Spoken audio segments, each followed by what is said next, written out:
వ్యర్థమని వ్యర్థులైరెందరో నా గురి నీపై నిల్పినందుకే నా పరుగు సార్థకమాయనే నీ యందు పడిన ప్రయాసము శాశ్వత కృపగా నా యందు నిలిచెనే నీ యందు పడిన ప్రయాసము శాశ్వత కృపగా నా యందు నిలిచెనే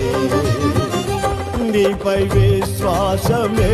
నన్ను బలపరచెనే నా స్వరమెత్తి నిన్నే కీర్తింతును నీపై విశ్వాసమే నన్ను బలపర